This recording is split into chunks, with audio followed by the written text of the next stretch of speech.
Dear learners, welcome back to your educational channel Learn and Educate. We will study about the definition of centralization and decentralization given by Dalton McFarland, wherein decentralization is a situation in which the ultimate authority to command and ultimate authority for the result is localized as far down in the organization and as the efficient management of the organization permits.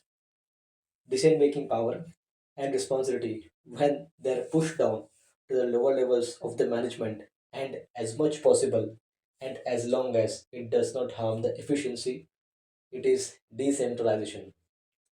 And centralization is that when the decision making power and responsibilities remain concentrated at the top of the organization, it is centralization. When a situation in which a condition or a state of affairs, which means that decentralization is a state or a condition of how authority is arranged.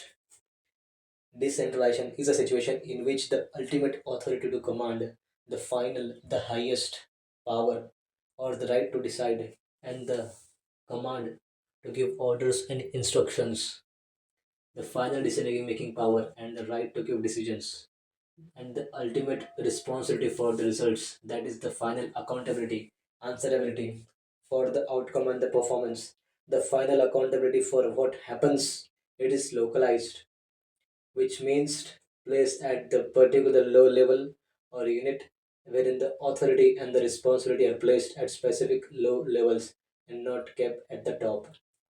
As far as in the organization, that is as down to the lowest particular level in the business structure, authority is pushed as low as possible in the hierarchy, and as efficient management permits effective and productive administration of organization. It allows authority is decentralized only to the extent that efficiency is not harmed, wherein decentralization means placing final decision making power and responsibility at the lowest possible level in the organization.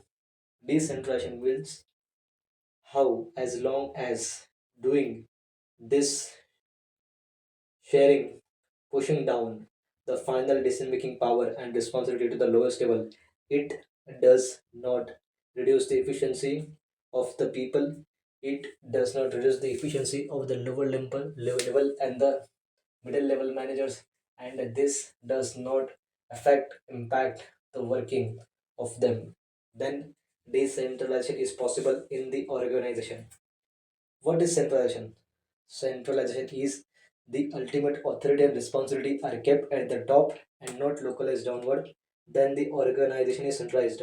So centralization is equal to the authority and the responsibility. It remains concentrated at the higher level, and how the ultimate power to make decisions, the ultimate responsibilities, final accountability for the results, localization, that is placement of the authority, placement of the responsibility at the lowest level, and at the organization level, that is at the upper, middle, and lower level. That efficiency is constrained, that is, decentralization is allowed only up to the point efficiency is maintained. Therefore, it is decentralization as per the definition of Dalton McFarland. How the organization, final decision making power to give orders and accountability outcome, it is placed at the specific level to the lowest level. It effective functioning. It allows the management to decentralized when the concentration of authority and responsibility is shared downward to the middle level and lower level managers.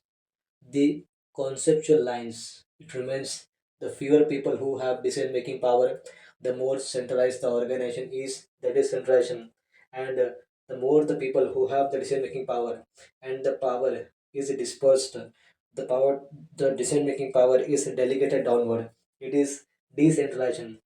When the top management have the authority and the responsibility, and the power flows upward, the decision making, the decisions are made only at the top, it is centralization. And for decentralization, when the power flows downward, the decision making, decisions are made at many levels, when the decisions are made at many levels and not only at the top level, and the power flows downward from top management to middle level management, where authority and responsibility exist, to the lower management, where also the authority and the responsibility exist, and then the workers. This is decentralization, where power flows downward, and this and decision making's power are at many levels. Decisions are made at many levels apart from the top level. It is decentralization, and how the authority is distributed, how the responsibility is shared at the lower level. Decision making is made at the multiple levels. The control is shared, and the efficiency is through initiative.